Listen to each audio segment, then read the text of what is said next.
when you are near. Your light breaks through our deepest fear. You make the broken heart rejoice. In you we find our voice. We lift you high above the skies.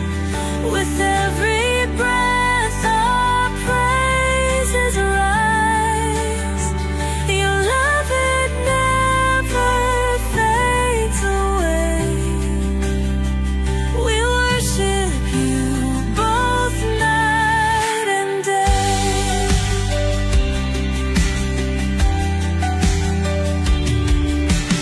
Chains are broken in your name.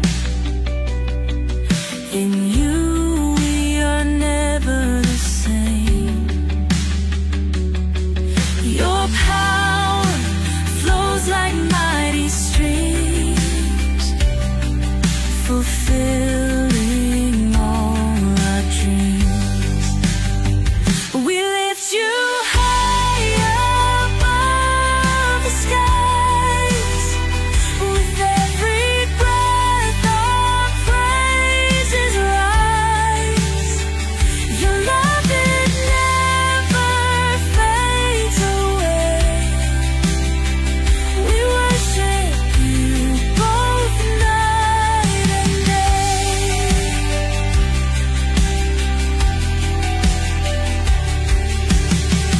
Your name is power, life, and peace. By your word our fears release.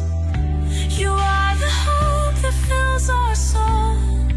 In you we find our goal. We lift you high above the skies.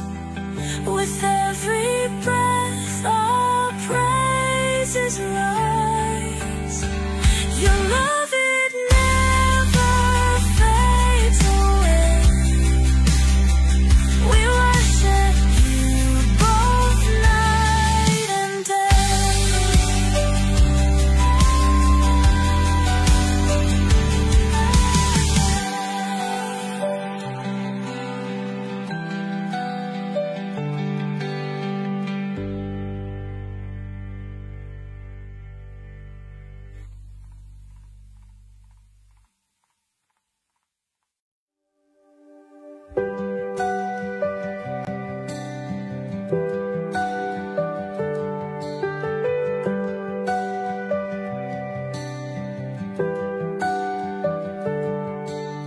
Darkness fades when you are near.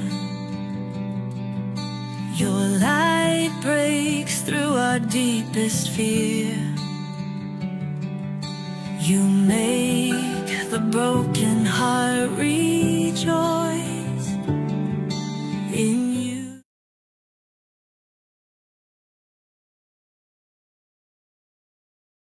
Hello, hello, and welcome sa Russia TV mga kapatid. At meron tayong debate na magaganap ngayon, October 19, 2025 mga kapatid.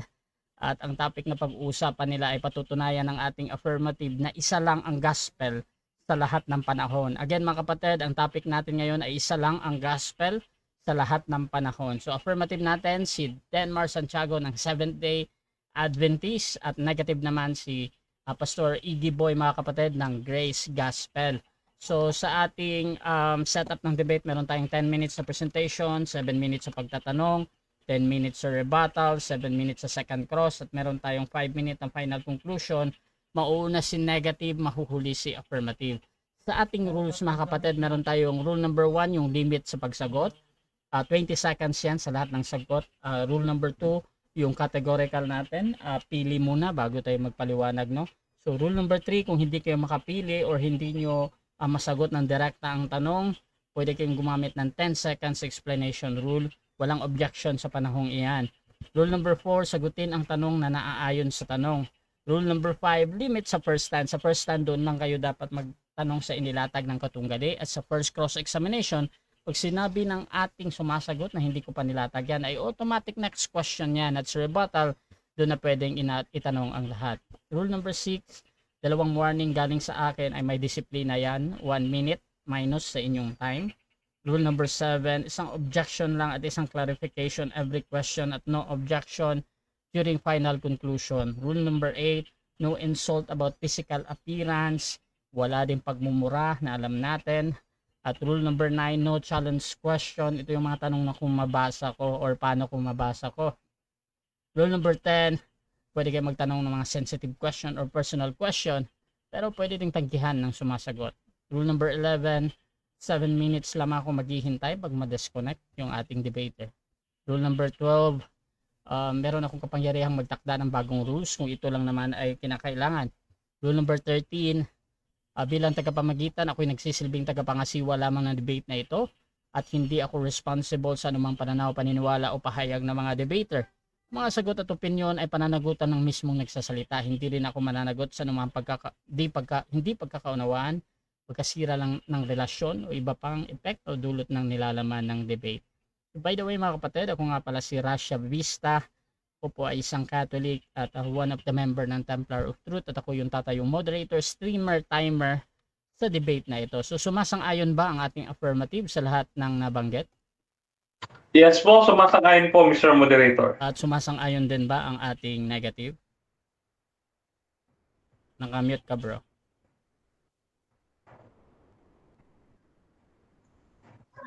Yes bro, sumasang-ayon bro.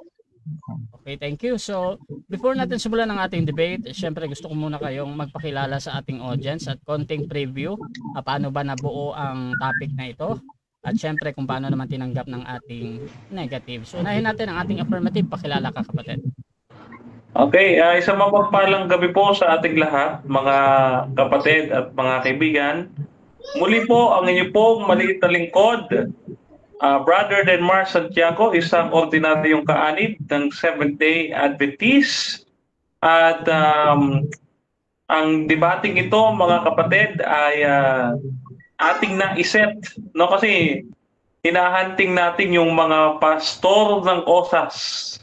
No? Yung mga pastor na nagkakalat ng OSAS dito sa Russia platform. No? Pero may iba palang paksa na inihain sa atin yung ating pastor na kausap. Ano? So atin naman tinanggap at mga kapatid, mga kaibigan, patuloy po kayong mag-view at manood dito sa Russia TV hanggang sa wakas para yung katotohanan ay masumpungan ninyo. Yun lamang at maraming salamat, Brother Russia. Back to you. Okay, syempre, yung tututol naman, pakilala ka kapatid. Magandang hapon sa lahat. Kang Bro Russia at Kang Bro Denmar. Magandang hapon sa lahat. Nangyari itong debate. Ako pala si Bro Igiboy Torquilat, taga Davao City. Tapos, nangyari ito, mga kapatid, dahil una, hinamon ako ni Bro Denmar na patunayan ko daw ang usas. Pero may iba kasi ako sanang kadebate noon. Kaya gusto ko yung iba naman na topic. Kaya ito, nakita ko kasi na naghahamon siya sa iba na patunayan daw namin na may hindi lang isa ang gospel. Kaya ito. No? At ako pala isang pastor, estudyante pa. Hindi pa recognized pastor, isa pang estudyante. Ako po ay nasa ilalim ng Thanks to Commission, Grace Gospel Church of Christ. At yun lang po. At simulan na natin ang ating debate mga kapatid at bibigyan ko ng 10 minutes sa unang pagpapahayag. Nakita ko na yung share ni Brother Denmar. At Brother Denmar, 10 minutes sa iyong papatunay na isa lang ang gospel sa lahat ng panahon. Brother Denmar Santiago ng Seventh-day Adventist, your time start now. Okay, isang magandang gabi po sa inyong lahat mga kapatid, mga kaibigan. Patutunayan po natin sa pagkakataong ito na isa lamang ang ebanghelyo sa lahat ng panahon. Kaya po umpisa po natin kasi medyo mahaba po itong ating presentation.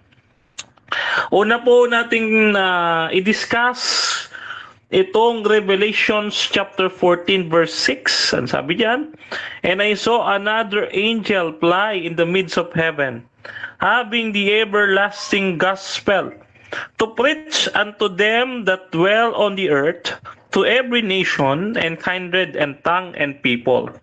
Dito po mga kapatid, yung salitang Ionos Evangelios. Yung Ionos Evangelios sa Greek, ano po ba ang ibig sabihin ng Ionos Evangelios? I-parsing po natin ito mga kapatid. In a morphological study, ang Ionos Evangelios mga kapatid, ang ion is from yung Ionos is from ion, ang ibig sabihin ay everlasting or eternal. No? Ano ba ibig sabihin when you say eternal? No, sabi dito sa lexical nito ni Thayers, no, pagka sinabi na eternal, ito ay without beginning or end, or it denotes God's eternal nature. Sa madaling salita, mga kapatid, kapag ka ginagamit ang Ionos sa isang konteksto, depende po sa konteksto na ginagamit, no? Siya po ay tumutukoy o lumalarawan at katumbas ng karakter ng Diyos na walang hanggan. Sa madaling salita, yung ebanghelyong ito, there is no beginning and no end. No? Everlasting, eternal, magpasawalang hanggan. No? Isang ebanghelyo na siyang aming sinasampalatayanan at itinuturo ng mga Adventista. No? Yan. Ngayon, ano ba ibig sabihin ng gospel? What gospel really means, mga kapatid? Biblically, it is from the Greek word and Hebrew roots from the word evangelion. Sa Hebrew ay bezora. Yung ibig sabihin is announcement of victory. Yung pagpoproklama ng pagkapanalo natin sa ating Panginoong Kristo. Mayroon lamang isang gospel from Genesis to Revelation. Bibigyan ko po kayo ng example. Dito sa Genesis chapter 3 verse 15, mababasa natin mga kapatid ang pangako ng ating Panginoon. Genesis chapter 3 verse 15, that is the proto-evangelium. And ito proto-evangelium na ito ay ang pangako hindi lamang kay Adan, kundi maging pangako din kay Abraham. Na ito pala kay Abraham, ang sabi ni Pablo sa Galatia 3:8, ay ipinakita kay Abraham, mga kapatid, na ang kaligtasan ay ipangangaral sa mga hintil. Ito po yung ebanghelyo na ipinakilala kay Abraham. At ano ba yung ebanghelyo na ipangangaral, mga kapatid, sa hintil? Ito po ang katuparan. Sa New Testament, mga kapatid, natupad po ito sa person ng ating Panginoong Hesus Kristo. Lucas 4:18, Marcos 1:15, Roma 1:1 hanggang 4. Sa madaling salita, ang ebanghelyo ay natupad sa person ng ating Panginoong Hesus Kristo. Bakit mayroon lamang isang gospel at hindi marami, mga kapatid? Gaya ng ating pinatutunayan, ang ebanghelyo o ang kasulatan ay consistent po, mga kapatid. Hindi ho marami ang ebanghelyo, kundi isang ebanghelyo. Ano? Ang kaligtasan ng Hudyo at Hintil sa pamamagitan ng pananampalataya sa biyaya ng Diyos na natutupad sa person ng ating Panginoong Hesus Kristo. Kaya dito sa Galatia 1:8 hanggang 9, but even if we or an angel from heaven should preach a gospel other than we preach to you, let him be accursed. Kaya yung ating negative, para mananalo siya sa debating ito, kinakailangan niyang pasinungalingan, tibagin na ang Panginoong Hesukristo ay hindi ang ebanghelyo. Kapag ito ginawa ng negative, siya'y mananalo sa debating ito. Ngunit, kung hindi niya magawa ito, itong assignment ko sa kanya, hindi siya makapananayuan sa debating ito. Ayun ho ang ating kondisyon sa kanya. Ngayon, dito naman sa sinasabi ni Apostol Pablo sa Hebreo 13:8, makikita ninyo na para kay Apostol Pablo, si Jesus ay same yesterday, today, and forever. Kung ano si Kristo noon, siyang kahapon, bukas, at magpakailanman. Si Jesus lamang, mga kapatid, mula Henesis hanggang Apokalipsis, ang paksa ng Biblia. Dahil ang Biblia, mga kapatid, ang kasulatan ay nagpapakita sa atin hindi lamang ng kasaysayan ng kaligtasan, kundi maging ang plano ng ating Panginoon para sa ating lahat na siyang natupad sa person ng ating Panginoong Hesukristo. Ngayon, ang Ebanghelyo, mga kapatid, ito ang kapangyarihan ng Diyos na nagliligtas. Walang iba kundi ang ating Panginoong Hesukristo. Base dito sa Roma 1:16, "For I am not ashamed of the gospel, for it is the power of God for salvation to everyone who believes." Kaya yung Ebanghelyo daw ay power of God. Pero ano ba yung power na yun? Thank you.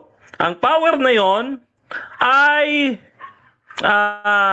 ang mismong person at gawain ng Panginoong Hesukristo na kumumpleto sa atin sa ating kaligtasan at namatay sa krus at nabuhay na mag-uli.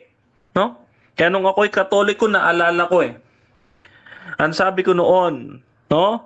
Ang misteryo ng ating pananampalataya. Si Jesus ay namatay, si Jesus ay muling nabuhay, at si Jesus ay muling babalik sa wakas ng panahon. Ito ho ang ebanghelyo ng ating Panginoon. Si Jesus mismo na tinapay ng buhay, kordero ng Diyos, siya mismo, mga kapatid, ang ebanghelyo. Kaya, tandaan po ninyo, ang ebanghelyo ay ang kapangyarihan ng Diyos sa kaligtasan. Ang sabi ni Apostol Pablo, sinusugan niya, unang Korinto 1:18-24, "The word of the cross is foolishness to those who are perishing, but to us who are being saved, it is the power of God." Sino daw power of God? Christ, the power of God and the wisdom of God. To conclude, mga kapatid, ang ebanghelyo ay ang mismo ang ating Panginoong Hesukristo. Yan. Siya mismo ang ebanghelyo na tinutukoy ng Biblia. Ngayon, ating pagpipresent, mga kapatid. Thank you. Sa ating pagpipresent, mga kapatid, ulitin natin yung pa-assignment natin sa ating pastor, Igiboy, no? Kailangan sa kanyang pagtutol, gibain niya na ang Panginoong Hesukristo ang siyang katuparan ng ebanghelyo. Dahil isa lamang ang ebanghelyo, hindi maaaring maraming Jesus, kundi isa lamang na Jesus. Kung sino si Jesus noon, bukas at magpakailanman, sa nawa, mga kapatid, walang iba. Kaya dito, kung matututulan niya, pakikinggan ho natin. Pero ako naniniyak, hindi ho matitibag ang kaisa-isang poste ng afirmatibo sa gabing ito. Pagpalain kayo lahat ng Panginoon, and back to you, Brother Rasya. So dyan nagtatapos, mga kapatid, ang presentasyon ng ating affirmative. Dako tayo sa pagtatanong ng negative. Pastor Igiboy, your time start now, 7 minutes. Magandang gabi ulit. Unang tanong ko, Bro Dinmar. Ano ba ang gospel na yung tinutukoy mo? Ano bang gospel yun? Ang gospel ay ang Panginoong Hesukristo. Dahil ang Panginoong Hesukristo ay siyang saserdoteng nabubuhay magpakailanpaman. No? So, siya ang ebanghelyo mula sa Henesis hanggang Apokalipsis. Kaya ang Panginoong Hesukristo mismo ang ebanghelyo. Next question. May mababasa ka ba, Bro Dinmar, na si ang Kristo ang magandang balita o ang ebanghelyo? Ay marami po. Katulad doon ng aking presentation kung kayo'y nakinig. No, yung Roma 1:16. Unang Korinto na ating ginamit kanina, 1:18-24. Yun ho ang katunayan na ang kapangyarihan ng Diyos na ebanghelyo na nagliligtas ay walang iba kundi ang Panginoong Hesukristo. Next question. So, hindi ang ebanghelyo sa iyo ay si Hesukristo, hindi yung siya ay namatay, nilibing at nabuhay sa 3 araw. Kasama po yun. No? Kaya nga po nasa aking presentation, the person and the work of Jesus Christ. May 20 seconds ako. May 20 seconds ako. Proceed lang. May 20 seconds ako ha. So, sa person and work of Jesus Christ, yan ay kabilang doon sa aking presentation. Okay? Next question. Ang tanong ko, ulitin ko, sa iyo ang ebanghelyo, si Hesukristo ba yung person niya o yung ginawa niya, yung siya ay namatay, nilibing at nabuhay sa 3 araw para sa mga kasalanan? Ulitin ko, sagot, pareho. Ang ebanghelyo ay ang Panginoong Hesukristo mismo at ang kanyang ginawa, the person and the works of Jesus Christ Himself. Kaya, ang ebanghelyo nakasentro sa ating Panginoong Hesukristo. Ito, tutulan niyo ho yan. Next question. So, kung hindi namatay, nilibing at nabuhay si Hesukristo, so, gospel pa rin, may gospel pa rin, may kaligtasan pa rin kahit hindi siya namatay. Yes or no? Yes. Yes, may gospel pa rin. Bakit? Si Jesus mismo ang gospel. May ibang pamamaraan ng Panginoong Diyos kung paano siya magligtas. Halimbawa, sa panahon ng Israel, ang bayang Israel ay ilang ulit na niligtas ng Panginoon. Yun ay isang uri ng ebanghelyo o pangako ng ebanghelyo doon sa mga patriarka, mga propeta at sa bayang Israel. Next question. Kahit walang pagdanak ng dugo ni Hesukristo sa cross, may Tagalog, may forgiveness ba sa kasalanan? Yes. Yes, bakit? Kasi nga ang kaligtasan ay sa pamamagitan ng biyaya. At ang biyaya nasumpungan ni Abraham. Alam naman natin yan, no? Si Abraham ay naligtas sa kanyang pananampalataya. No? Salvation by faith. Ay, tututulan nyo po yan. So, ang gospel kahit nung hindi pa namatay si Hesukristo doon sa cross at hindi pa siya muling nabuhay, yung nangangaral pa siya, yun ang ipinangaral niya na gospel, yung namatay siya, inilibing at nabuhay. Yes. Ang gospel nga ho, pastor, ay ang proclamation of victory. No? Hindi lamang victorious ang Panginoon sa bagong tipan, kundi maging din sa lumang tipan, victorious ang Panginoon No, na i-deliver niya ang mga Israelita sa panahon ni Moses.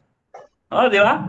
So, hindi lamang sa bagong tipan, kundi maging sa matandang tipan, may ebanghelyo na rin. Next question. So, tinututulan mo ang Hebrews chapter 9 verse 22 na sinabi doon, without shedding of the blood, there is no remission sin. Objection, Mr. Moderator. Ano yan? Proceed. Okay. Base po sa ating rules, hindi po pwedeng itanong ang hindi pa nailalatag sa Automatic presentation. next question yan. Proceed lang. Di pa daw nilatag yan. So, tinitindigan mo na ang kaligtasan ay kahit walang dugo ni Kristo, kayang maligtas ang tao sa pamamagitan lamang ng person ni Jesus Christ kahit hindi siya namatay, inilibing at nabuhay. Okay, objection, Mr. Moderator ulit. Objection. Objection. Out of topic, hindi namin usapin yung kaligtasan. Ang usapin namin kung si Jesus ba ang ebanghelyo. Okay. Pumoko siya doon. Negative counter objection meron ba? Counter objection, Moderator. Proceed. Sabi nga niya, ang gospel kanina sa presentation niya, yung kaligtasan. Kaya yung tanong ko, nagtatanong ako sa kanya na yung person ba o yung ginawa ni Kristo na siya ay namatay, nilibing at nabuhay ang gospel. Sabi niya yung person. Kaya itinanong ko na kahit hindi siya namatay, nilibing at nabuhay, yung person lang, maliligtas ba ang tao? Okay, so dito mga kapatid, nakita ko yung explanation ng negative. Tinatanggap ko to as pasok naman sa pinag-uusapan dahil kinoconnect niya nga doon sa gospel na kahit pa hindi mamatay si Jesus ay meron pa ding pang kaligtasan. Brother Denmar, gagamitin mo ba yung 10 seconds mo? natin. Or doon? 20 seconds. Ito sagot. Okay, proceed bro. Sagot sasagutin ko.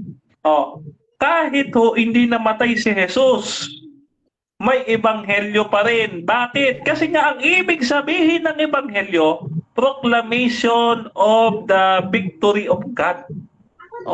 Ang Panginoon, nagtagumpay siya to deliver the Israel from Egyptians. Next question, last 1 And that minute. is a victory. Next question. Sige, sabi mo, yes, maliligtas pa rin kahit walang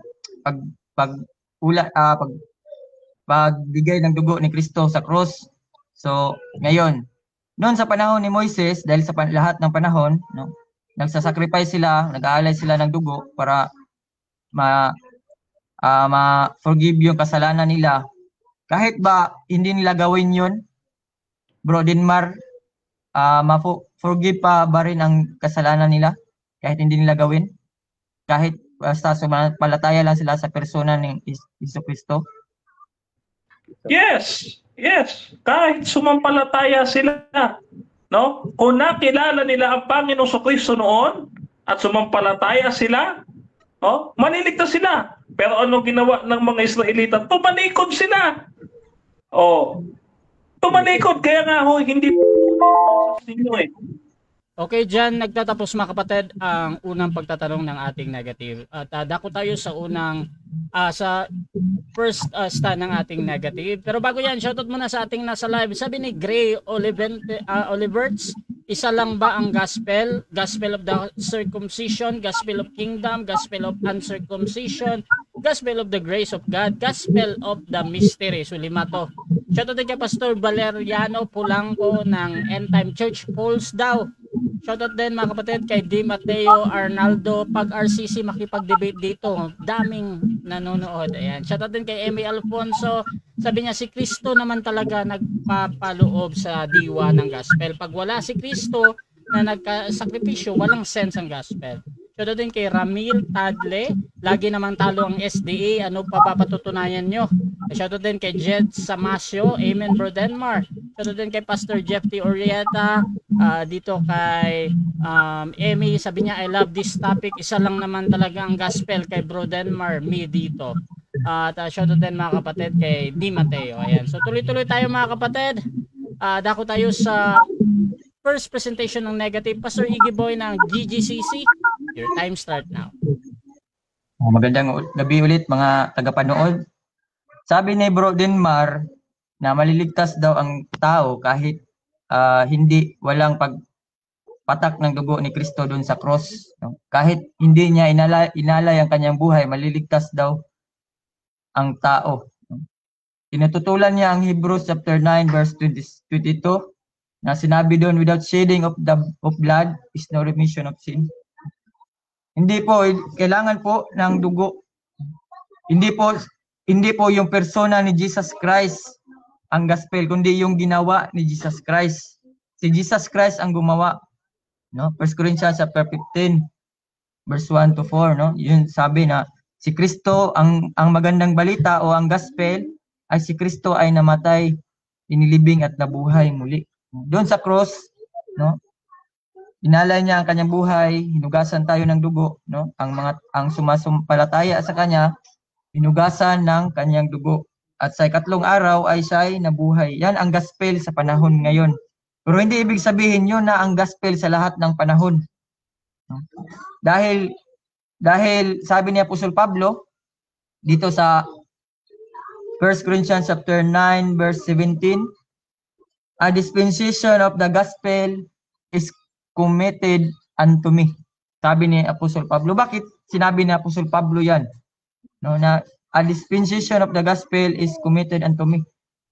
Hindi sinabi nga niya sa Romans chapter 2 verse 16, my gospel. Sabi niya. Bakit? Hindi iba kasing gospel sa Apostol Pablo sa panahon niya. Yun ay si Kristo namatay, nilibing at nabuhay sa ikatlong araw. At iba naman ka Kristo. Basahin natin sa Matthew chapter 4 verse 23. Basahin natin sa Matthew chapter 4 verse 23.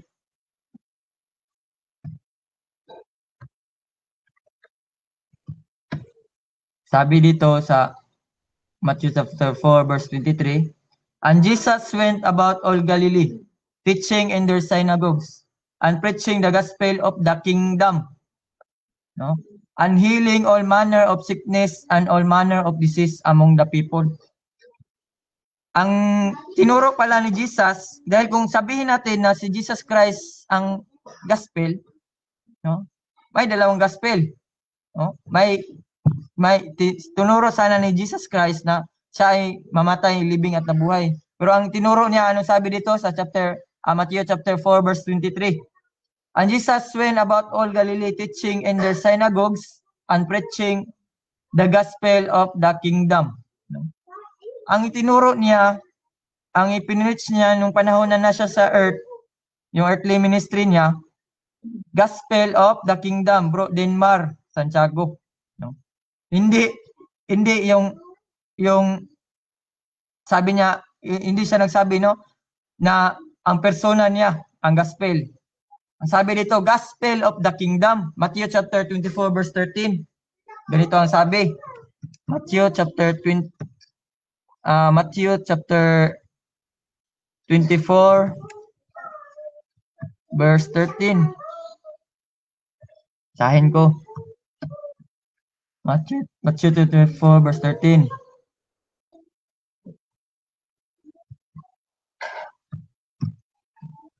Sabi dito, Matthew chapter 24, 13 and 14. Sabi dito, Bro Denmar, and this gospel of the kingdom shall be preached in all the world for a witness unto all nations, and then shall the end come. Bro Denmar, gospel of the kingdom, at iba yung gospel, death, burial, and resurrection na dala ni Apostol Pablo. Kaya dito pa lang may dalawang gospel na. May dalawang gospel na, Bro Denmar. No, gospel of the kingdom o gospel na grace of God na si Kristo namatay, inilibing at nabuhay, 1 Corinthians chapter 15 verse 1 to 4. At may iba pang ang anim na gospel. Gospel to Israel of the promised rest, Hebrews chapter 4 verse 2. Gospel unto Abraham. Yung sabi niya yung evangelion, no? Yung ka Abraham.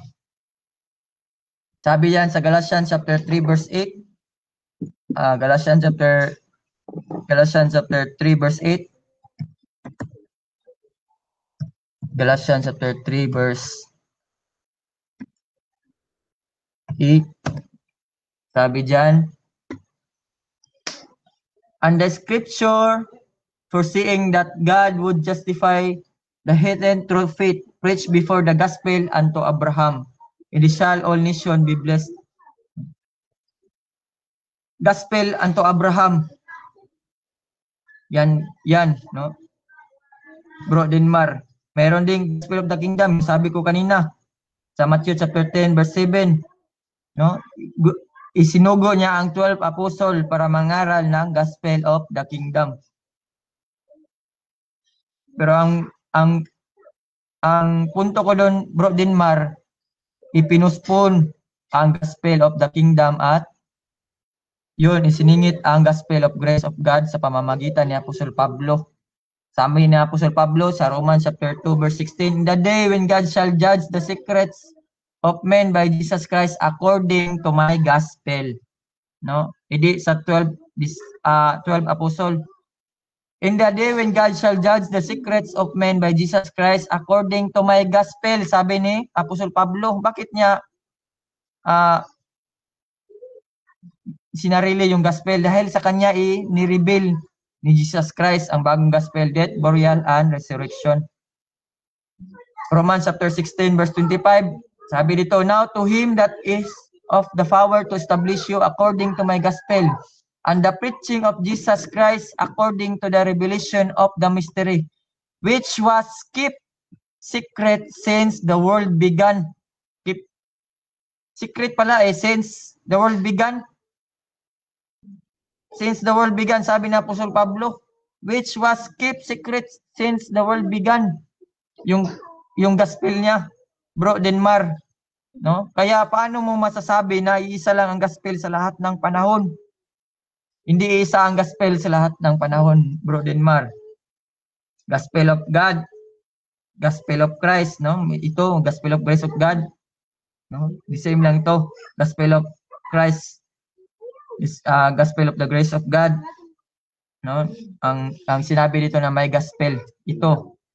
Hindi yung sabi ni Bro Denmar, yung persona daw ni Jesus Christ ang gospel. No? Hindi niya alam na maghahari si Jesus Christ sa kingdom na sinasabi dito. Yun ang gospel na sila dapat ay sumampalataya na si Kristo ang Misaya at magiging hari nila, mga Hudyo.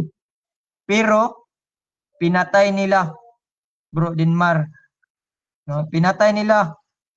Yun sana ang gospel, ang magandang balita na sila ay sumampalataya, maniwala na siya ang Misaya, siya ang hari nila. Pero pinatay nila.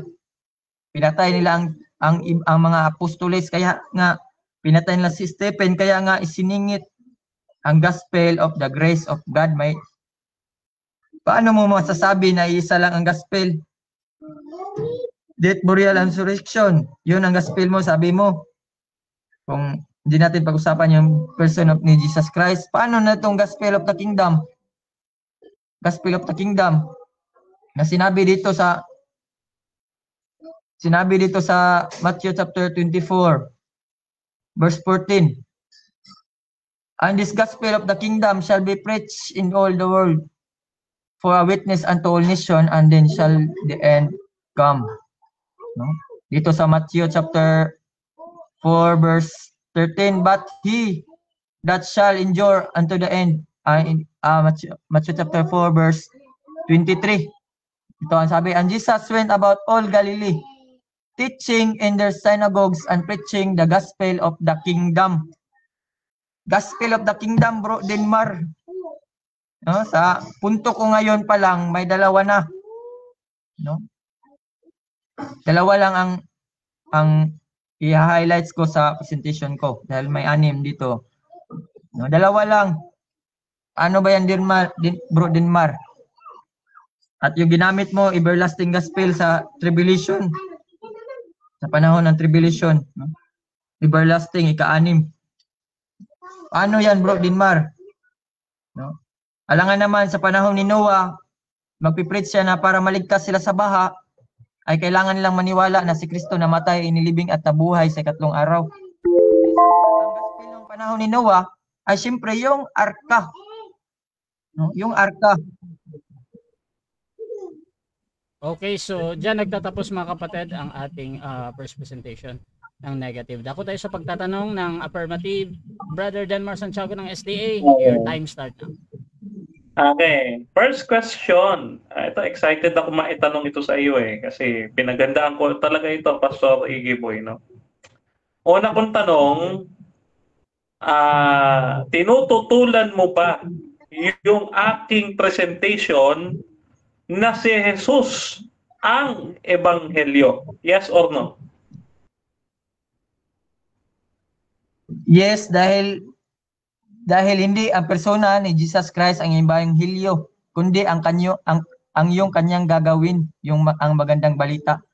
Dahil kahit na si Jesus Christ, kung hindi niya gagawin na siya ay maghahari sa Gospel of the Kingdom, no? Hindi mangyayari ang kaligtasan. At kung hindi siya namatay, nilibing at nabuhay, kulang pa rin yung persona na paniwalaan mo kung si Jesus Christ, no? Kung Jesus Christ lang kulang, no? Hindi 'yun ang gospel, bro. Ang gospel talaga si Kristo ay sa panahon ngayon si Kristo ay namatay, inilibing at nabuhay sa ikatlong araw.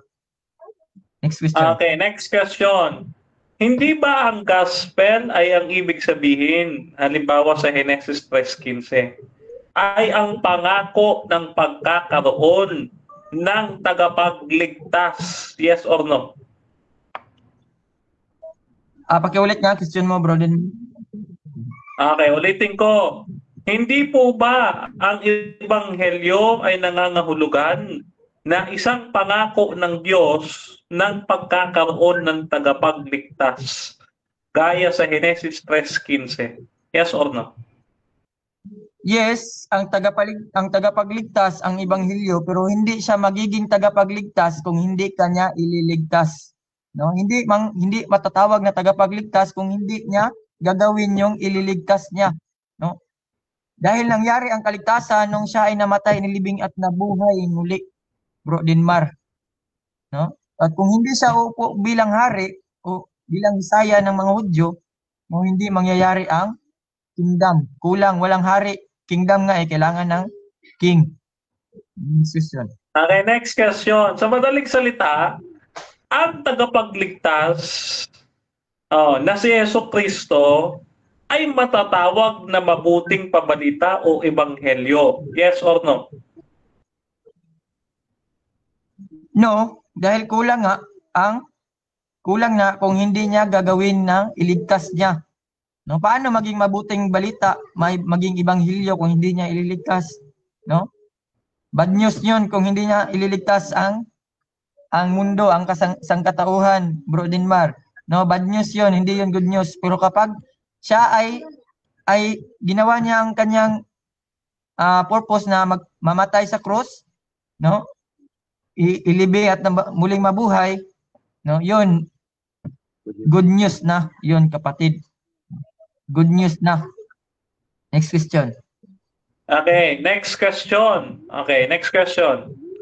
Asunod kong tanong, saan po natin mababasa sa Biblia na mayroong 6 na gospel? Kasi napakinggan ko sa inyo, mayroong 6 na gospel. Saan po natin mababasa yan sa Biblia na mayroong 6 na gospel? Objection, moderator. Pwede ba hanapin niya ako ng verse hanapan niya ako ng verse pwede ba hanapan niya ako ng verse na isang verse sa lahat ng 6 na gospel? Pwede ba? Okay, I think request yan, bro, pero depende yan kay Denmar, bro. Denmar, granted ba yung request niya? Pwede ba? Or doon ka pa rin sa tanong mo? Doon pa rin po ako sa tanong ko. Okay. Saan mababasa sa Biblia na may 6 na gospel? Saan po yan? Chapter and verse? Ikaw yung tinatanong dito, bro. Saan daw mababasa, bro? May 6 na gospel, no? Dito makikita ang gospel of the promise of rest, Hebrews chapter 4 verse 2. Yeah. No? At gospel to Abraham, Galatians chapter 3 verse 8. Gospel of the kingdom, Matthew chapter 4 verse 23. Matthew chapter 10 verse 7. Mark chapter 1 verse 14 to 15. Gospel of God, Romans chapter 1 verse 14. No? Gospel of Christ, katong grace, yung Gospel of the grace of God, Romans chapter 1:16, 1 Corinthians chapter 9 verse 17, Galatians 11 to 11, 12, no? 1 Corinthians chapter 15 verse 1 to 4. Okay, next question. Sa lahat ng mga talatang binasa mo, letra por letra, may mababasa ka bang mayroong 6 na ebanghelyo sa Biblia? Meron bang mababasa letra por letra? Meron o wala? Meron. Sabi ko nga dito may anim to, no? 6 na gospel to, Bro Denmar, no? Dahil iba-iba ang panahon nito kaya hindi mo mababasa sa isang talata word for word. Dapat ikaw ang magpatunay na may isa lang na ikaw ang affirmative, ikaw ang magpatunay na may isa lang gospel. Negative ako kaya nga pinapakita ko na may 6 na gospel. Ikaw ang magpatunay na may isa lang gospel. Next question. Okay, next question. Nabanggit nyo, ika-clarify ko lang, hindi mababasa word per word sa isang talata. Yun ho ang narinig ko. Tama po ba yung sinabi nyo? Yes or no? No sa pagkaintindi mo, no? Dahil sabi ko nga negative ako, dapat ikaw magpatunay. Kaya mababasa dito na may 6 na gospel, no? Sabi ko nga nagbigay nga ako ng verse. No? Intindihin mo na Bro Denmar na may 6 na gospel. Hindi yung hanapan mo ko ng isang verse, no? Na ikaw Okay. Okay. Next question. Okay, next question. Alam mo ba kung saan galing yung doktrina ng dispensationalism? Kilala mo ba kung saan galing yan? Yes or no? Objection, moderator. Hindi kasali sa topic yung tanong niya. Out of topic. Counter. Objection, out of topic, out of objection. Okay, sige. Okay, next question na tayo. Next question. Okay, proceed. Okay, next question na. Okay. Okay. So next question ko, Mr. Negative. Since wala kang mababasa letra por letra sa isang talata, chapter and verse, na 6 ang gospel, ipagpapatuloy mo pa ba yung kamalian na yan na paniniwala mo? Yes or no? Objection, moderator. Objection, proceed, bro. Ang tanong niya palasi. Palasi yung tanong niya. Okay. Counter. Counter objection, proceed. Maliwanag po, Mr. Moderator, ang aking tanong. Valid question. Dahil categorical po yun. Kailangan sagutin niya categorically. Okay, so ganito, bro. Yung tanong naman, hindi ako judge dito, so pinapayagan ko mga ganyang tanong. However, kung pala bro, you can use your 10 seconds, bro. So gagamitin mo ba? So, pakiulit na lang, bro. Prasya. Sige, bro. Proceed, bro. Okay. Ulitin ko yung tanong, Sabi nyo, hindi mababasa sa isang talata ng Biblia na may 6 na gospel, word for word. Ngayon, tanong, ipagpapatuloy nyo pa ba yung maling paniniwala nyo na yan? Yes or no? No, mali. Hindi po mali ang paniniwala namin dahil mababasa naman po sa Biblia. Objection. Ganito. Na-object na kasi to. Yung last na tanong kasi, ipagpapatuloy mo pa ba ang kasinungalingan mo? Yes or no? Ngayon, dito tayo sa pagsagot ni Brother Iggy Boy. Bro, 10 seconds ka? No ang sagot ko. No. Okay. No, hindi mali ang aral namin, no? Dahil mababasa time. So, importante sa akin yung no lang naman. So, dyan nagtatapos mga kapatid ang first round natin. At dako tayo sa rebuttal stage. Pero bago yan, shoutout muna kay Jeffrey John Orieta. Sigurado mamaya magpapakampi din si Jeramil Amlon sa moderator. Shoutout din mga kapatid kay Arnel Clarito, Lucas 24 verse 44, Jed Sarma, CEO, bakit siya ang magpapatunay. Ikaw dapat magpatunay na may 6 na gospel dahil ikaw ang nagninindigan sa 6 na gospel. This message is for you, Mr. Negative. Shoutout din kay Emmy Alfonso. Matuto ako tuloy kay Denmar dito. Shoutout din kay Jason Garbola. Ay hindi kasama yan sa topic. Hindi dispensation ang topic. Mali yan, Denmar. Shoutout din mga kapatid kay Daryl Nacario. Different descriptions, titles of the gospel of the kingdom, Mateo 4:23, the gospel of grace, the gospel of Christ, the gospel of God, the gospel of peace, the gospel of salvation, the gospel of His Son, the gospel of glory. So marami, basahin nyo na lang. Jedzerman, si Masyo, mali ang sagot ng negative. At okay, tuloy-tuloy lang. Brother Denmar, rebuttal, Okay. 10 minutes ulit. Okay. Your time start now. Eto po mga kapatid, mga kaibigan, nakakalungkot pong isipin, no? Hindi po natutulan ng negatibo ang ating paksa, no? Sabi ko na po sa inyo no? Hindi niya magigiba ang poste na ating itinayo, no? Dahil ang ating poste, pinatutunayan natin na ang Panginoong Jesucristo mismo ay ang Ebanghelyo. Bagkos ang ginawa niya, itinakwil niya ang Panginoong Jesucristo bilang kanyang tagapagligtas na siyang katuparan ng Ebanghelyo. Nakakalungkot po mga kapatid at mga kaibigan. Ngayon, nagtayo po siya ng bagong paksa. Ang bagong paksa na ngayon, marami na ang Ebanghelyo. No? Ang dapat yung tutulan, no? Sabi dito sa ating paksa, no? Patutunayan na isa lamang ang Ebanghelyo. O, yan isa lang ang gospel sa lahat ng panahon.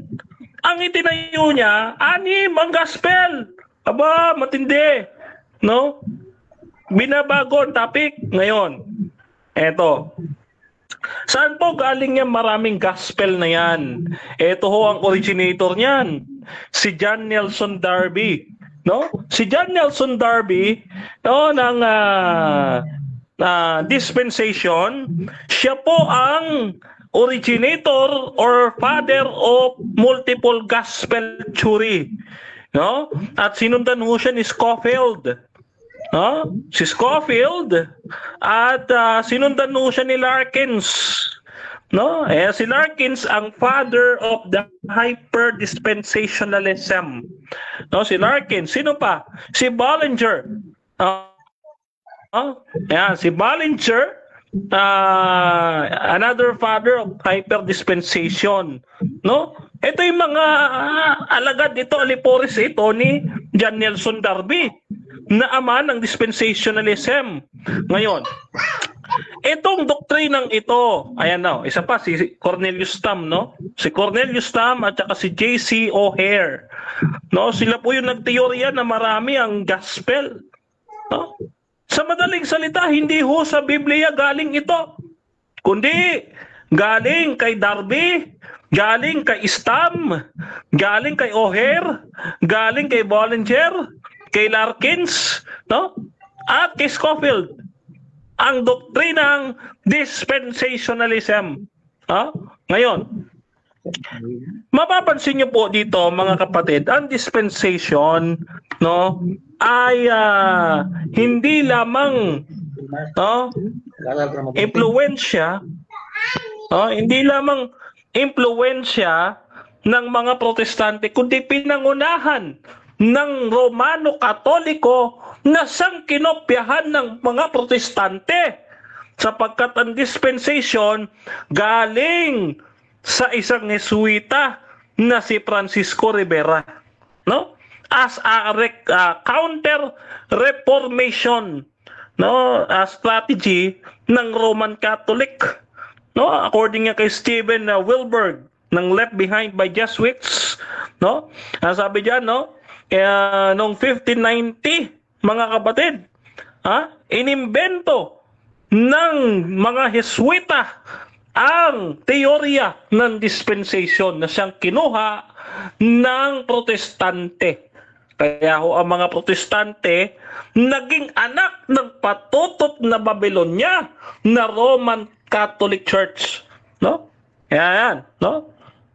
Ngayon, pagdating ng 19th century, mga kapatid, isa sa mga kumuha ng dispensation ng Romano Katoliko ay si Bollinger na isang Anglican. Ayun, no? Wrongly Dividing the Word of Truth ni H.A. Ironside, 1938. No? Dito, mga kapatid, kinuha nila, no, doon sa Katoliko ang dispensation.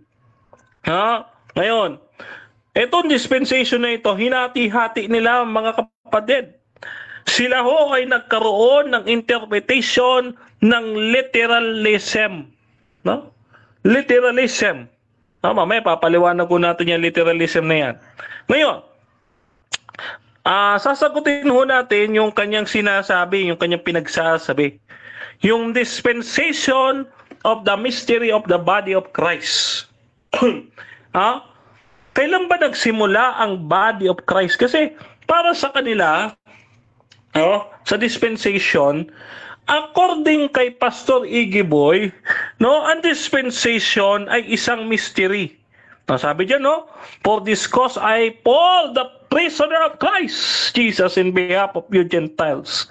It's so be that you be heard the dispensation of that grace of God which is given to me. Ito lang yung binasa niya, di ba? Napansin nyo? To you, word, how that by revelation was made known unto me the mystery. Ito lang yung binasa ni Iggy Boy. Bakit hindi binasa ni Pastor Iggy Boy yung sumunod na mga talata? Ito, pansinin ho ninyo. Ano yung sumunod na talata? Sabi dito,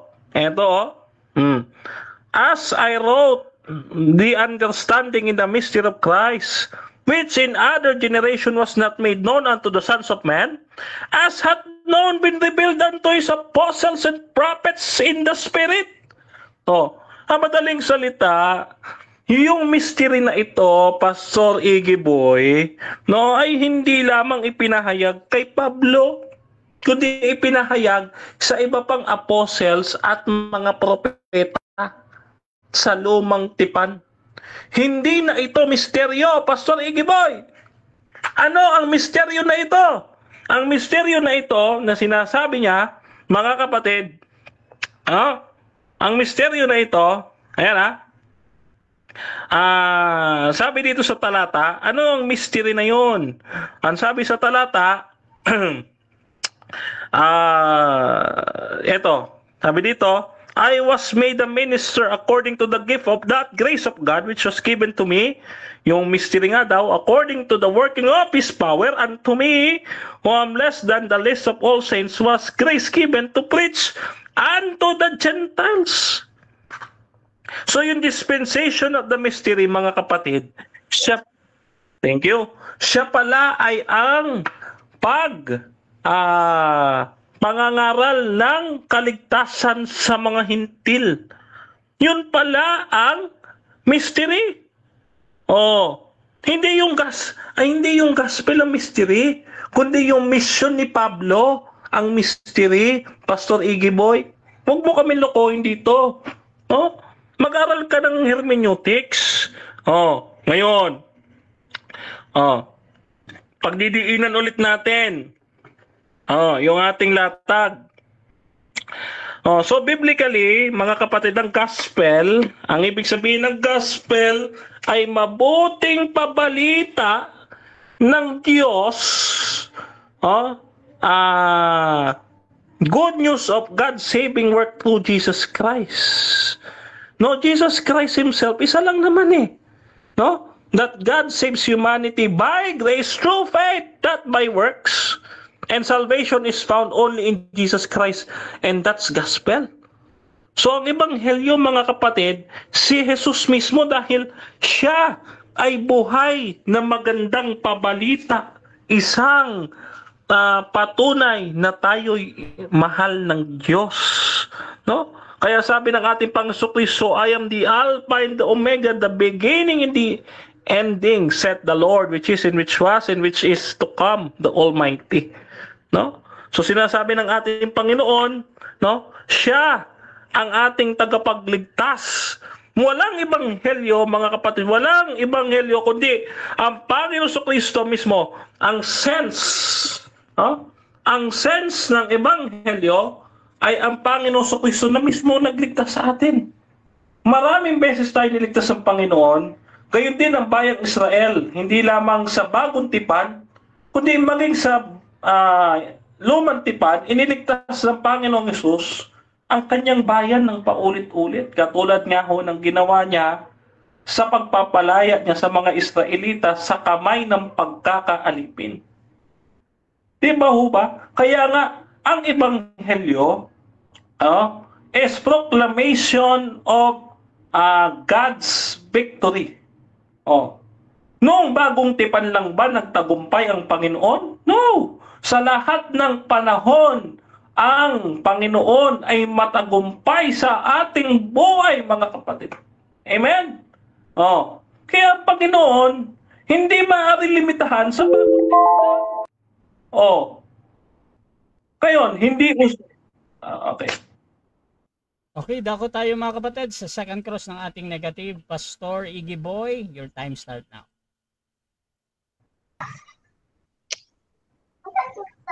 Magandang gabi ulit. Bro Denmar, sabi mo ang mystery ay yung para sa mga hintil. Yes or no? Yes.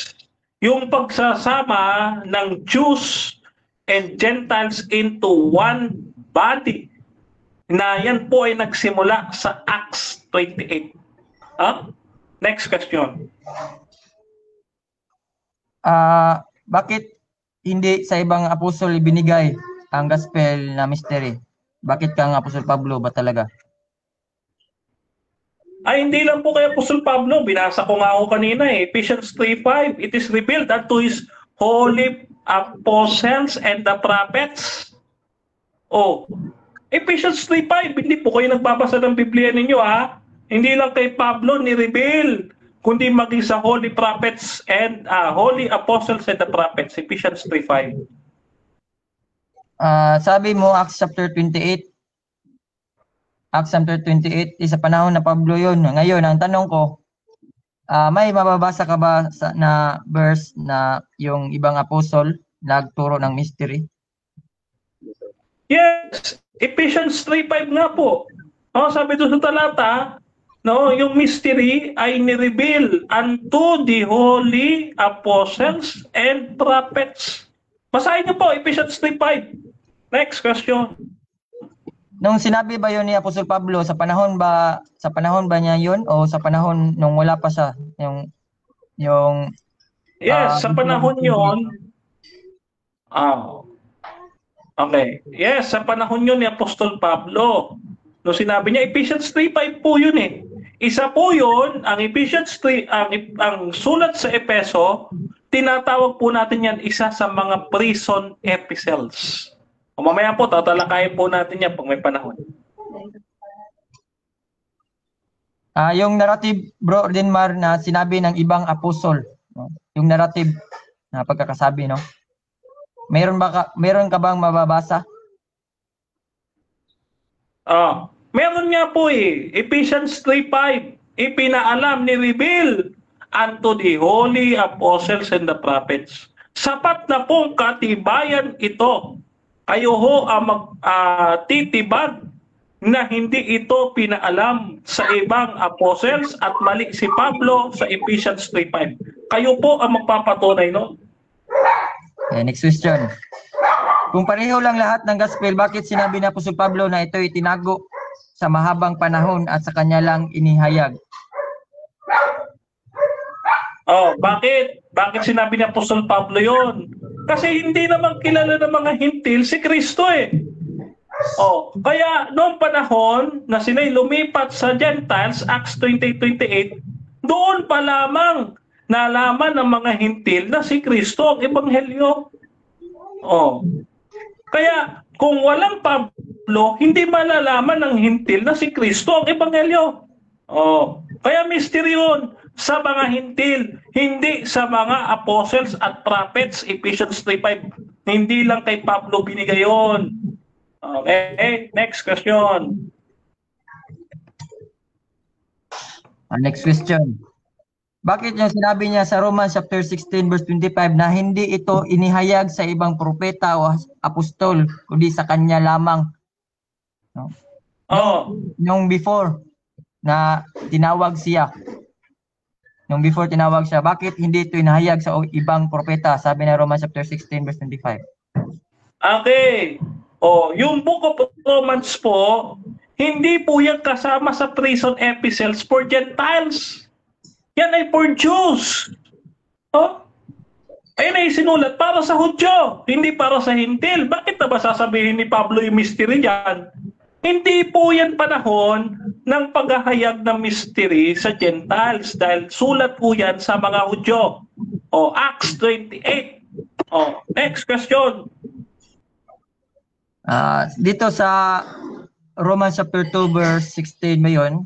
Bakit kung isa lang ang gospel, bakit sinabi ni Apostol Pablo na hukuman ang tao sa panahon ngayon? No? Bakit hukuman ang tao sa kanyang gospel? Bakit hindi sa ibang apostol hukuman ang tao? Sabi niya sa Romans chapter 2 verse 16, according to his gospel daw hukuman ang tao. Bakit hindi sa gospel ng ibang? Bakit sa kanya? Bakit kay Apostol Pablo? Dahil yung gospel na dala-dala ni Apostol Pablo ay hindi lang gospel na ipinahayag sa kanya, kundi pinahayag din sa iba. Pwede niya sabihin na sa akin pwede mo rin sabihin yours. Wala problema doon. Ephesians 3:5 nga eh. So, ito ay naratibo ni Pablo, no? First point, viewpoint, no? So kapag yung ibang apostles magsalita, may gospel din. Di ba? Naratibo niya. So hindi hukuman ang tao sa gospel ni Kristo, yes or no? Hukuman no, dahil si Kristo mismo ang hukom. Kaya pag sinabi mong hindi huhukuman sa gospel ni Kristo, ang dala ni Pablo na ebanghelyo, si Kristo. Bakit? Colossians 2:17, si Kristo ang shadow of the things to come. Ano yung shadow of the things to come? The judgment. No? The judgment, walang iba. The substance belongs to Christ. Colossians 2:17. Hahatulan. Si Kristo nga maghahatol, siya ang judge. Next question. So dalawang gospel ang gagamitin sa paghukom, gospel ni Pablo at yung gospel sa panahon ng earthly ministry ni Jesus Christ. Ay hindi po, wag niyo po kung paandaran ng dispensationalism ninyo na kinuha niyo kay Scofield, no? Yung dispensation ninyo na galing kay Scofield at galing kay Stam, kay Darby, kay Bollinger, huwag niyo po yung hindi po biblical yan. Next question.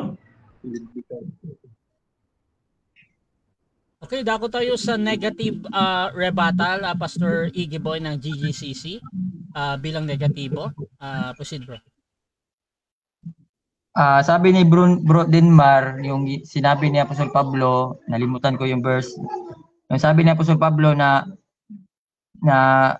sa ibang apostol rin at sa ibang apostol rin, no? Yung sa panahon na niya. Pero ang topic kasi natin sabi yan sa lahat ng panahon. Nung sinabi ni Apostol Pablo yon, nung panahon na niya, na iba na ang gospel. No? Gospel of the grace of God na. No? Sabi niya sa Acts chapter 28 daw nagumpisa. Doon pa lang inamin na niya nagumpisa lang daw sa Acts chapter 28. Doon pa lang mga kapatid, inamin na niya na before na tinawag si Apostol Pablo, no, may ibang gospel at yun ang gospel of the kingdom. No? Sabi niya, nagumpisa daw nung Acts chapter 28, no? Prison epistle. So, parang niya sinabi na may bagong gospel. No? Kaya nga, sinabi ko sa Romans chapter 16, Romans chapter 16 verse 25, sabi dito, basahin ko.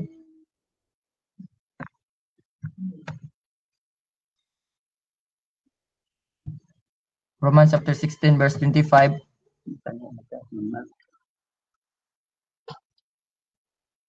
Sabi dito, now to him that is of power to establish you according to my gospel, and the preaching of Jesus Christ according to the revelation of the mystery, which was kept secret since the world began. Keep secret na since the world began. So, wala pang gospel nung panahon before na si Apostol Pablo tinawag. Kasi siya nang may sabi, namin niya nga na Acts chapter 28 nag-umpisa. Acts chapter 28 nag-umpisa daw yung gospel. Nga, sabi nga dito ni Apostol Pablo, which was kept secret since the world began. So walang gospel sa panahon noon. Kung ganon ang presentation niya, yung presentation niya, walang gospel. No? Kaya nga mga kapatid, gibang-giba, no? Maraming gospel.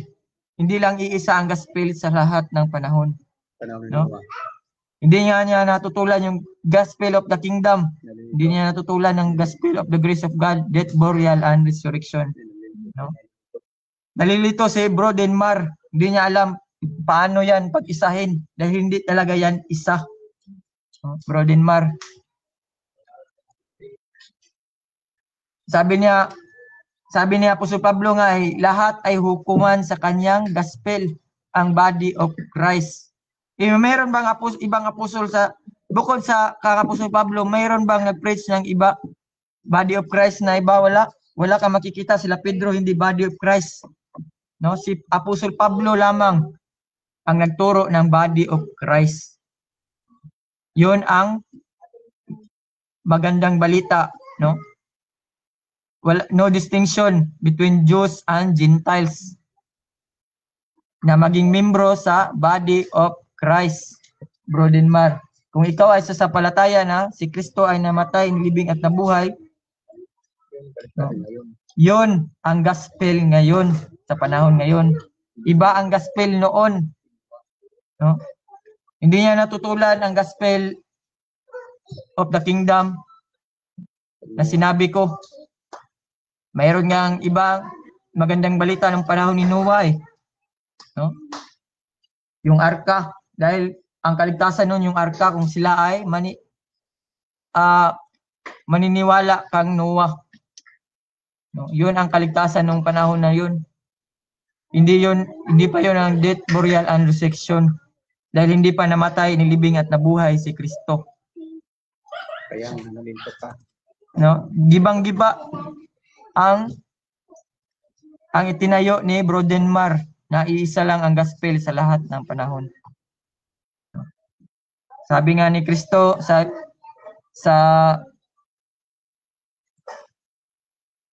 Matthew chapter 24 verse 14, no? Ang magandang balita ng kaharian, no, ay ipapahayag, no, sa katapusan, no? Ang sabi niya sa Matthew chapter 4 verse 23, and Jesus went about all Galilee teaching in their synagogues and preaching the gospel of the kingdom. Gospel of the kingdom yun, bro. No, ang turo, ang itinuro ni Jesus Christ. Sabi ko yung tanong ko kanina na hukuman ang tao sa gospel ni Apostol Pablo, hukuman ang tao sa gospel ni Apostol Pablo, ang body of Christ. No, paano yung gospel ni Jesus Christ na itinuro niya dito sa Matthew chapter 4 verse 23? Para yun sa kingdom sana na napuspon, Bro Denmar. Kaya nga isiningit ang gospel of the grace of God by faith. Ephesians chapter 2 verse 8, Bro Denmar, through faith na. Hindi na yung sabat, hindi na yung hindi pagkain sa baboy ang kaligtasan, hindi na yung law, kundi yung grace of God through faith na lang. No? Hindi na yung 10 utos ang kaligtasan, Bro Denmar. dapat mong pag-aralan Bro Dinmar ang dispensational, no? Out of topic ka kanina, no? Out of topic ka, dapat patunayan mo lang na ang gospel ay iisa lang sa lahat ng panahon. No? Ibang gospel eh. Ibang gospel ang panahon ni Pablo. Gospel of the grace of God. Death, burial, and resurrection. Sa panahon ni Kristo, earthly ministry niya, kingdom. Hindi naman siguro magtuturo si Kristo na ang kaligtasan ay siya ay mamatay, nilibing at nabuhay sa panahon nga buhay pa siya. Kaya nga mga kapatid, ang itinuro niya, klarong-klaro, Matthew chapter 4 verse 23, preaching the gospel of the kingdom. Yun ang itinuro niya, na kung ang mga tao ay sasampalataya na si Kristo ang Misaya, si Kristo ang magiging hari, yun ang gospel. Yun ang magandang balita para sa tao. No? Pero pinatay nila ang Misaya, pinatay nila ang magiging hari sana, pinatay nila ang mga apostol, si Stephen, kaya isiningit ang gospel of the grace of God. Hindi lang yun sa Hintil, Bro Dinmar. Sabi mo kanina, sa Hintil ang mystery, hindi. No distinction nga between Jews and Gentiles. No? Ibig sabihin, Jews and Gentiles, hindi lang sa Gentiles. Paano ba yan, Bro Dinmar? Paano mo i-reconcile yan, yung kingdom at grace of God, death, burial, and resurrection? Diyan pa lang may dalawang gospel na. Aralin mong mabuti, Bro Dinmar, para hindi ka malito. Hindi mo i-mix yung law at grace, Bro Dinmar, no? Dahil yan sa Galatians chapter 1 verse 8, no? Yan sa panahon ni Apostol Pablo, Bro Dinmar. No? Okay, Bro Rasha, time na. Time mo na. Okay, so dyan nagtatapos mga kapatid ang rebuttal ng ating negative. Dako tayo sa second cross na ating affirmative. Brother Denmar, your time start now.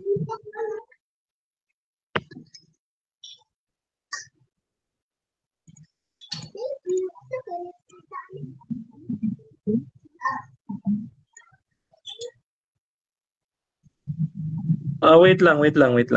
Hello. Okay. Premise ito, Mr. Moderator. Which in other ages was not made known unto the sons of men, as it is now revealed unto his apostles and prophets by the Spirit. Ephesians 3:5. Agree ka ba na yung mystery inireveal sa mga apostles and the prophets, hindi lang kay Apostol Pablo? Yes or no? No, hindi. No, sabi nga sa panahon ni Apostol Pablo, no, doon na i-reveal ang mystery. Hinahanapan kita kanina sa pag-cross-examine ko sa iyo, wala kang mabasa na ibang apostol, no, na nagtuturo ng mystery. Si Apostol Pablo lang nagturo ng mystery sa panahon niya at doon naintindihan ng ibang apostol. Next question. Ibig sabihin, mali itong sinabi ni Apostol Pablo na yung mystery ni-reveal sa Holy Apostles and the Prophets. Tama o mali? Tama yung verse na sabi niya, ini-reveal nga sa panahon na niya. Ini-reveal nga sa panahon niya, Bro Denmar, no? Ephesians 3:5. Which in other ages was not made known unto the sons of men, as it is now revealed unto his holy apostle. Basahin mo, no? Basahin mo yung inilagay mo dyan. Revealed unto his holy apostle and prophets by the Spirit. Which in other ages was not made known unto the sons of men. Basahin mo nga, Rodinmar. No, next question. Okay, next question.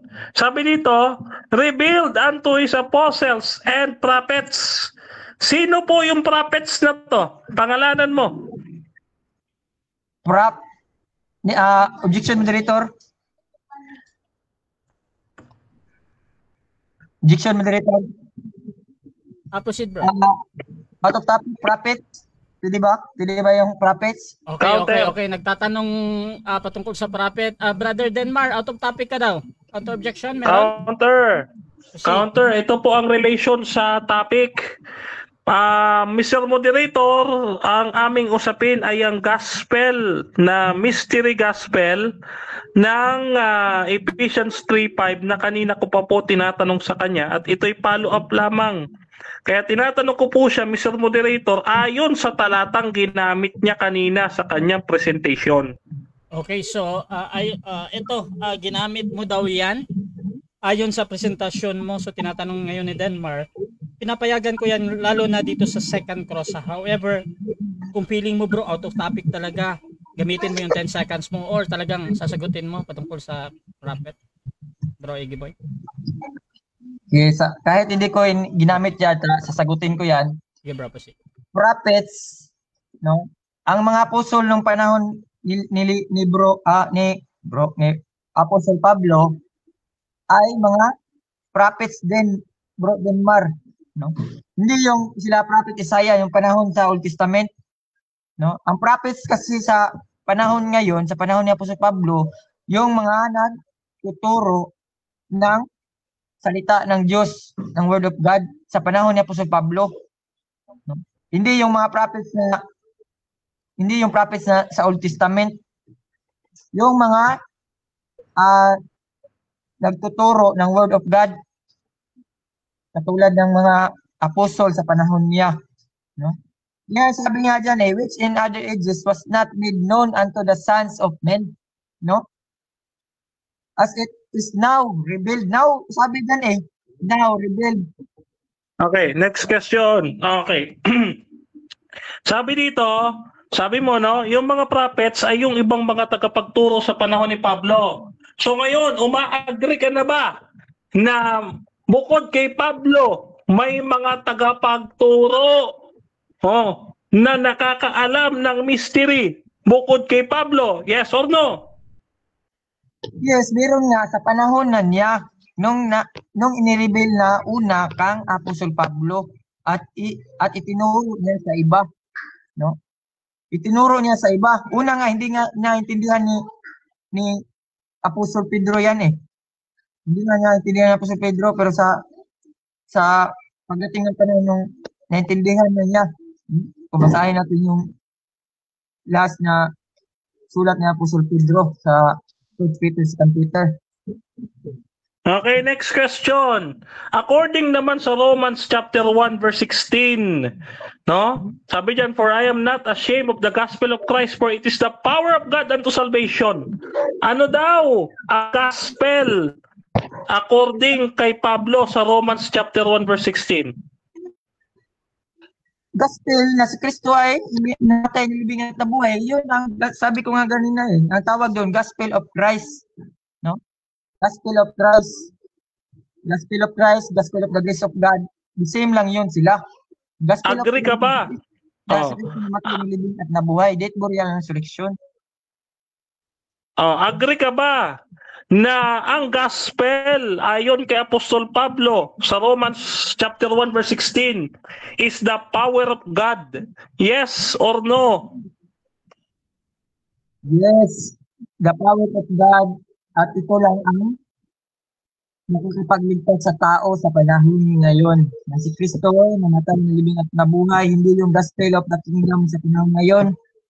Bro Denmar, dahil nga iba yon na gospel, may dalawang gospel na pinupunta ko ngayon sa iyo. No? Okay, next question. Dito sa 1 Corinthians 1:8, chapter 1 verse 18 to 19 and 24 verse 24. Sabi diyan, Christ, the power of God. Kung ang ebanghelyo ay power of God, sino ang power of God? Ayun, Okay, so sayang. dyan nagtatapos mga kapatid ang second stage ng ating debate at dako tayo sa final conclusion. Siyempre mauna dito si Pastor Iggy Boy bilang negatibo na isa lang ang gospel sa lahat ng panahon. Pastor Iggy Boy, your time start now. Gibang-giba po, no? Ang itinayo ni Bro Denmar na isa lang gospel, no? Gibang-giba, pumunta na siya sa dispensation na topic, pumunta na siya sa kahit ano, no? Hindi niya alam na nagkuha siya ng verse, kumuha siya ng verse sa Ephesians chapter 3 verse 5 ba yun, no? Na klarong-klaro na sa panahon ni Apostol Pablo, no? Hindi niya siguro binasa. Ang binasa lang niya yung rebel, no? Yung itinuro din sa ibang propeta sa panahon ni Apostol Pablo at sa apostoles sa panahon ni Apostol Pablo. No, topic natin sa lahat ng panahon, no? Basahin natin 'yon. Basahin ko 'yon, Ephesians chapter 3 verse 5. No, gibang-giba mga kapatid. Ephesians chapter 3 verse 5. Which in other ages was not made known unto the sons of men. Hindi maintindihan ni Bro Denmar to. No, as it is now revealed unto his holy apostle. Sabi niya, inireveal na sa panahon niya at isa siya, no, holy apostle, itinuro niya sa iba ito, no, and prophets by the Spirit. Hindi na yung propeta na sila Isaiah, dahil ang tinutukoy kasi nila Isaiah ay si Kristo, no? Hindi tulad ng Apostol Pablo na mystery, the body of Christ, no? Ito ang itinuro ng mga propeta na sa panahon ni Apostol Pablo. By the Spirit, sa Espiritu, Bro Denmar, no? Hindi mo matutulan ang gospel of the kingdom, gospel of death, burial, and resurrection na sinabi ni Apostol Pablo. Isa lang yan, yung sinabi sa Romans 1 verse 16. No? Isa lang yan, Bro Denmar. Isa lang yan na gospel sa lahat, no, sa panahon niya.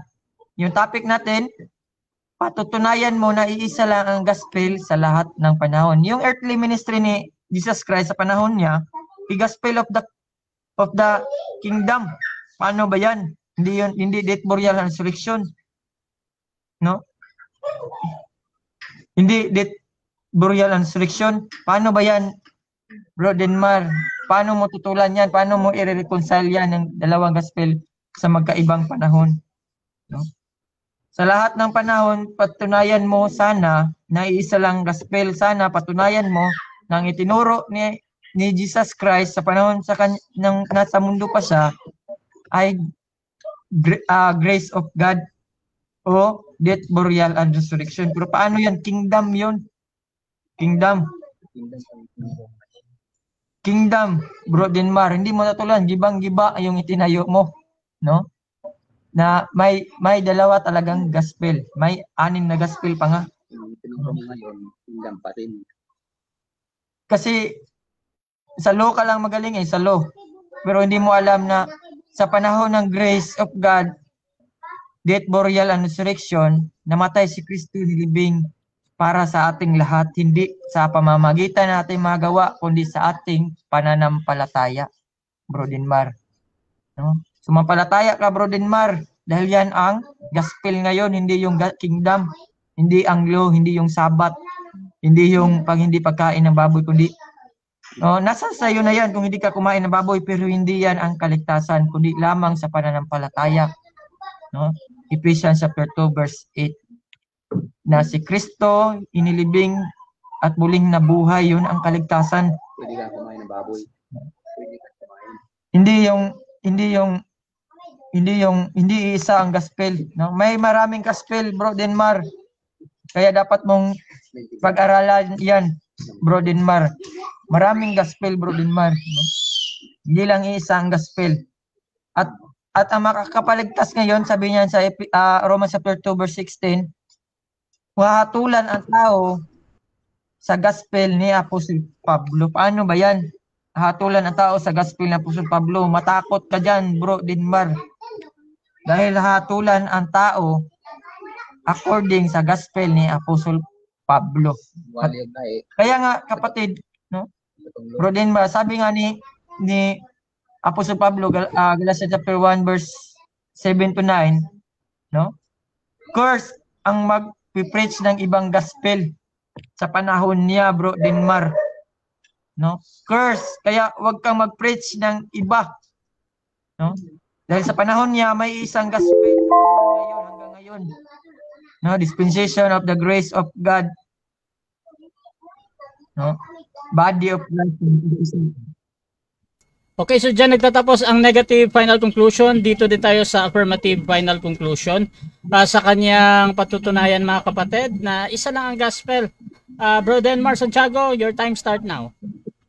Okay, mga kapatid at mga kaibigan, hanggang sa pagkakataong ito, yung kaisa-isang poste na ating itinayo, hindi nabuwal ng negative ng ating kausap na pastor, Iggy Boy. Oh, failed. No, hindi niya napatunayan, hindi niya natutulan na si Jesus ang ebanghelyo. Magkos gumawa siya ng ibang topic.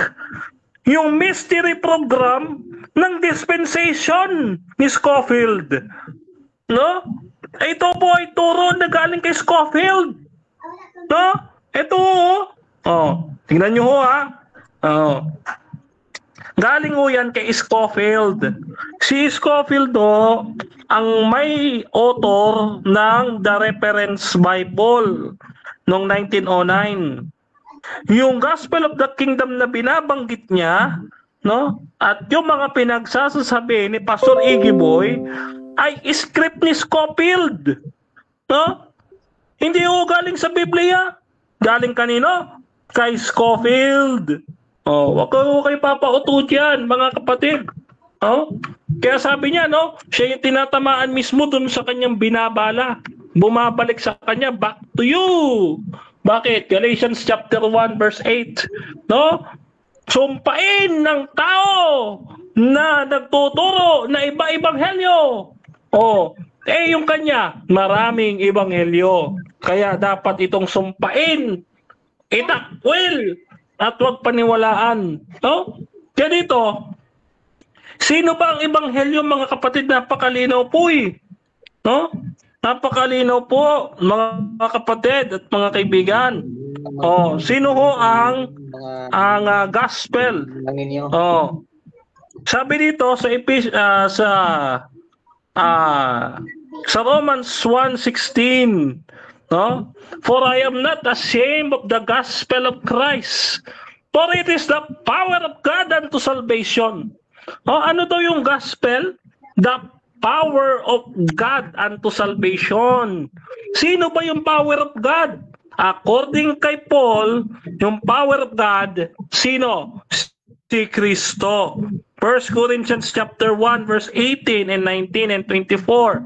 For the preaching of the cross is to them that perish foolishness, but unto us which are saved it is the power of God. For it is written, I will destroy the wisdom of the wise and will bring to nothing the understanding of the prudent. But unto them which are called both Jews and Greeks, Christ, the power of God and the wisdom of God. Sino daw ang gospel? Si Jesus Christ. Romans chapter 1 verse 16, ang gospel, power of God. Sino may power of God? Christ, the power of God. Kaya dito, mga kapatid, no? Napatutunayan hanggang ngayon, matinding nakatayo ang poste ng afirmatibo na si Kristo ang ebanghelyo. Dahil sa sense, ang Panginoong Jesucristo mismo ang tutupad ng magandang balita. Genesis 3:15. Isa pong magandang balita na magkaroon ng tagapagligtas ang tao. Bagaman hindi pa po siya ipinanganganak, siya ay ipinabalita na ng holy prophets and the apostles. Hindi lang si Pablo, apostles nga eh. Ano ka ba naman? Kaya dito, hindi lang si Pablo nakalam na mystery, kundi apostles and the prophets. Sino pa? Yung mga nangahula sa pagdating ng Mesyas. O, katulad ni Daniel, ni Jeremias, ni Zacarias, etc. O, yan yung mga propeta na nangahula sa pagdating ng Panginoong Jesus. O, kaya dito, ang Ebanghelyo, si Kristo mismo. Bakit? Kasi si Kristo nga po ang gaganap eh. Siya ang magandang balita. Kasi nung magkasala ang tao, may plan B ang Diyos. Ano plan B ng Diyos? For God so loved the world that He gave His only begotten Son. Eternal life, John 3:16. Kaya nga si Jesus Christ mismo ang magandang balita kasi siya ang pag-asa sa kasalanan. Kaya dito mga kapatid, makikita natin. Okay, so dyan nagtatapos mga kapatid ang debate natin between STA and GGCC. So, pasalamat muna sa ating audience, Brother Denmar. Mauna ka. Okay. Maraming salamat unang-una sa ating Panginoong Diyos sa makapangyarihan sa lahat. Purihin sa luwalhatian sa ating ginawang pakikipag-usap ngayon kay Pastor Iggy Boy. No? Ayan, maraming salamat kay Pastor Iggy Boy. Bagaman siya'y nagkalisod kasi Bisaya diri siya. Bisaya dako ba? Kaya magkalisod-lisod man siya. Ako dili ako makasabot og Bisaya, no? Kaya pagpasensyahan ninyo, ako'y Tagalog, no? Hindi ako makaintindi ng Bisaya, no? Ayan. So maraming salamat Pastor Iggy Boy, kaya din kay Brother Rasha na ating moderator, at sa inyo na lahat ng ating followers, watchers, and supporters from YouTube, Facebook, TikTok at Instagram natin mga kapatid. Maraming salamat po. To God be the glory. At gayon din sa ABIM na pinapangunahan ng aking mentor, Dr. Rocky Tulog. At ang ating kaibigang Brother Fernando B. Camacho Jr. na aking kakambal pero mas gwapo ho ako. At sa 3 Media, eto. 3 Media Defenders. Yan, maraming salamat ho. Ang inyo pong mentor, Brother Denmar Santiago, ay nagpapasalamat ng taos puso sa mga nakasama natin just 3A Media, mga kapatid. So, to God be the glory, kayo ay patuloy na manampalataya sa ating misteryo ng ating pananampalataya. Si Jesus ay namatay, si Jesus ay muling nabuhay, at si Jesus ay muling babalik sa wakas ng panahon. Kaya kapatid, mga kaibigan, huwag kayo magpahuli, mag-Adventist na kayo dahil si Kristo malapit nang dumating. Maraming salamat po and God bless sa ating lahat, mga kapatid at mga kaibigan.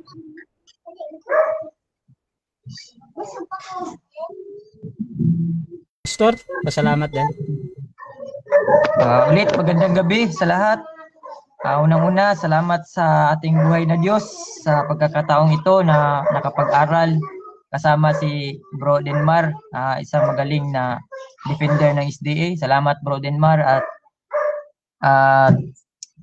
isang karangalan ang makapag-aral ng salita ng Diyos kasama ka. At salamat sa ating moderator, Bro Denmar, moderator Bro Rasha.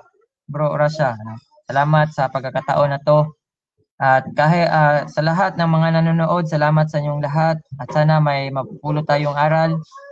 At dahil ito po ang trabaho natin, mag-aral sa salita ng Diyos. At sa lahat ng members ng Things to Commission, lalo na sa mga defender, no, ng Things to Commission, mas magagaling po sila na mga defender, Pastor Amblon at Bro Merz Estrada. Ako po ay baguhan lamang sa debate.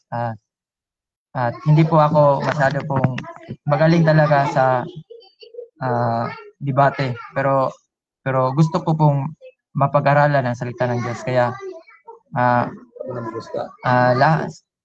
kayo na po ang humusga sa debate na to. At ulit, magandang gabi sa lahat. At yun lang, Bro. Okay, so Russia TV gusto din magpasalamat sa lahat ng sumusuporta at laging naniniwala pa din sa ating pagmamoderate. Kung gusto nyo sumali sa ganitong gawain or maghamon man sa dalawang ito, pwede nyo akong gamitin as mediator sa inyong pag-usap. Basta sumasang-ayon lang kayo sa lahat ng patakaran at kondisyon ng ating mga debatista gaya ni Brother Denmark na talagang dapat naka-open cam. Sa EBM marami silang kondisyon, so merong mga ganon. At syempre nagpapakilala talaga na totoong person. Ayan, so meron silang mga ganyan na kondisyon. At syempre yung inyong mga obligasyon din mga kapatid. So maraming salamat sa lahat. Please subscribe yung ating YouTube channel Russia TV Debates dahil ang debate na ito ay pupunta doon. Paki-follow na din yung dalawang ito, Brother Denmark. Kung gusto mo magsuri sa SDA, Pastor Iggy Boy mga kapatid, meron din siyang mga post dyan. Gusto nyo magsuri sa Gracie Gospel mga kapatid. At syempre paki-follow na din ako, Russia Vista mga kapatid, para sa tuloy-tuloy na panonood ng debate at podcast dito. So maraming salamat. This is Admin Russia ng Russia TV and we're out.